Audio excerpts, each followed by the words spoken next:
युवकांची ज्योत व्हावी, मातृभूमीच्या मातीशी नाती अजून घट्ट व्हावी. युवकांच्या धैर्याने इतिहास नवा घडावा, युवकांच्या धैर्याने इतिहास नवा घडावा. भारत मातेच्या कपाळी विजयाचा तिलक चढावा, भारत मातेच्या कपाळी विजयाचा तिलक चढावा.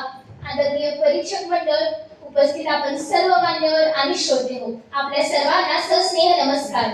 आज मी ज्या विषयावर माझे विचार मांडणार आहे तो विषय शब्दांचा नाही तर जबाबदारीचा, कर्तृत्वाचा आणि आपल्या भारत देशाच्या भवितव्याचा आहे. राष्ट्र निर्माणात युवकांची भूमिका.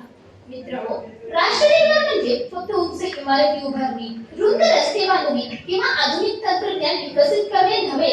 राष्ट्र निर्माण म्हणजे माणूस घडवणे, चारित्र्य घडवणे, संस्कार रुजवणे, प्रामाणिकपणाची पायाभरणी करणे आणि देशाला नैतिक, सामाजिक, वैज्ञानिक त्याचबरोबर सांस्कृतिक दृष्ट्या सक्षम बनवणे. आणि हे कार्य जर कोणी करू शकत असेल तर तो म्हणजे युवक. स्वामी विवेकानंद यांनी तरुणांना उद्देशून दिलेला संदेश आजही तितकाच जिवंत आहे. उठा, जागे व्हा आणि ध्येय प्राप्त होईपर्यंत थांबू नका. हा केवळ संदेश नाही, आपल्यातील प्रत्येक युवकासाठी तो एक जीवनाचा मंत्र आहे. आजचा भारत हा सर्वात तरुण देशांपैकी एक आहे. ही आपली ताकद आहे, पण प्रश्न असा आहे की ही ताकद आपण राष्ट्र उभारण्यासाठी वापरणार आहोत की वेळ वाया घालवण्यासाठी. आजचा युवक मोबाईलच्या पडद्यावर हरवणार की या भारताच्या भवितव्याचा शिल्पकार बनणार? हा प्रश्न प्रत्येक युवकाने स्वतःला विचारण्याची वेळ आली आहे. कारण सीमेवर उभा असलेला सैनिक राष्ट्राच्या वर्तमानाचं रक्षण करतो, पण वर्गात बसलेला विद्यार्थी राष्ट्राचं भविष्य घडवत असतो. आजचा आपला भारत देश हा सर्वात तरुण देशांपैकी एक आहे. आपल्या भारतातील प्रत्येक तिसरा नागरिक हा युवक आहे. ही केवळ लोकसंख्या नाही तर ती आपल्या भारत देशाची सर्वात मोठी ताकद आहे. पण लक्षात ठेवा, तलवार कितीही धारदार असली तरी तिची दिशा योग्य नसेल तर ती विनाश घडवते. त्याचप्रमाणे युवकांमध्ये सामर्थ्य कितीही असले तरी त्याला संस्कारांची जोड नसेल तर राष्ट्र निर्माण अशक्य आहे.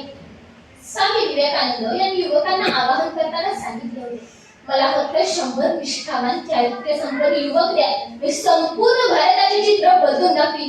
हा विचार आज प्रत्येक युवकाच्या रक्तात सळसळ निर्माण करणार आहे. श्रोते हो, आज प्रश्न असा नाही की हा भारत देश बदलणार का? प्रश्न असा आहे की हा भारत देश बदलण्यासाठी आपण स्वतः बदलणार आहोत का? मोबाईलच्या पडद्यावर भविष्य घडत नाही, भविष्य घडतं ते पुस्तकाच्या पानात, प्रयोगशाळांमध्ये, कारखान्यांमध्ये, शेतामध्ये, सीमेवर आणि आपल्या या समाजसेवेच्या कार्यात. Doctor APJ. अब्दुल कलाम म्हणायचे, स्वप्न ती नसतात जी झोपेत दिसतात, स्वप्न ती असतात जी तुम्हाला झोपू देत नाहीत. अशीच स्वप्ने पाहणारे युवक आपल्या या भारत देशाला विकसित राष्ट्र बनवतील. इतिहासाकडे पाहिलं तर छत्रपती शिवाजी महाराज यांनी तरुण वयात स्वराज्याचे स्वप्न पाहिले. शत्रू पलाढ्य होते पण ध्येय मोठे होते म्हणून स्वराज्य घडले. डॉक्टर बाबासाहेब आंबेडकरांनी शिक्षणाच्या बळावर आपल्या या समाजाला विविध दिशा दिली. त्यांनी सांगितले, शिका, संघटित व्हा आणि संघर्ष करा. ही केवळ घोषणा नाही, हा राष्ट्र निर्माणाचा मार्ग आहे. स्नेहीजनो, देशाला आज फक्त हुशार युवक नकोत, देशाला जबाबदारी स्वीकारणारे युवक हवेत, जे झाडे लावतील, जे पर्यावरण वाचवतील, जे भ्रष्टाचाराला नकार देतील, जे संविधानाचा सन्मान करतील आणि जे मी ऐवजी आपण म्हणतील. कारण राष्ट्र एका दिवसात घडत नाही, राष्ट्र प्रत्येक नागरिकाच्या चांगल्या कृतीतून आणि कर्तृत्वातून घडत असते. राष्ट्र निर्माणाची सुरुवात संसदेत होत नाही, राष्ट्र निर्माणाची सुरुवात प्रत्येक घरातून, शाळेतून आणि प्रत्येक युवकांच्या मनातून होते. राष्ट्राचा नकाशा कागदावर रेखाटला जातो, पण राष्ट्राचं भविष्य या युवकांच्या चांगल्या विचारांनी आणि कर्तृत्वाने घडतं. आजचा भारत देश हा एक कृषी प्रधान देश आहे. आपण म्हणतो देश बदलला पाहिजे, पण हा देश बदलणार कोण? सरकार, समाज की दुसरा कोणी?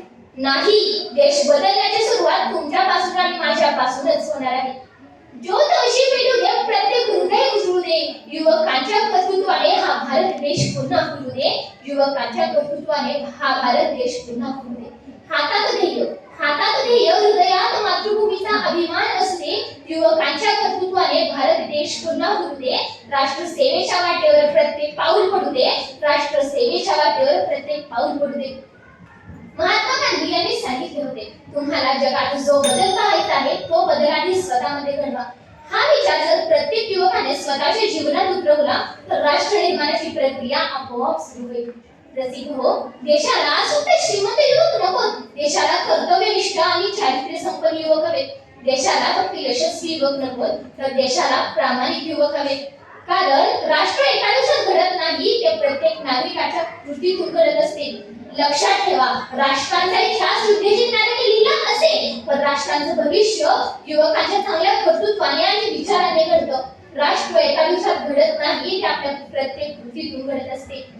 आपल्या आपल्या या व्यासपीठावरून आपली रजा घेताना असे म्हणेन की रक्तात ज्वाला डोळ्यात स्वप्ने हृदयात मातृभूमीचा अभिमान असू दे. रक्तात ज्वाला डोळ्यात स्वप्ने हृदयात मातृभूमीचा अभिमान असू दे. राष्ट्र सेवेच्या वाटेवर आपले पाऊल पडू दे. संकटांशी झुंज देत पुढे जाऊ हीच आमची शपथ महान. संकटांशी झुंज देत पुढे जाऊ हीच आमची शपथ महान. युवक जागे झाले की निश्चित घडेल सामर्थ्यवान हिंदुस्थान. युवक जागे झाले की निश्चित घडेल सामर्थ्यवान हिंदुस्थान. राष्ट्रनिर्माण ही केवळ एक जबाबदारी नाही, ती एक पवित्र साधना आहे. आणि त्या साधनेतील सर्वात समर्थ साधक म्हणजे युवक हा फक्त समाजाचा घटक नाही, तो उद्याच्या भारताच्या परिवर्तनाचा सर्वात मोठा प्राण आहे. तो उद्याच्या भारताचा एक सर्वात मोठा शिल्पकार आहे.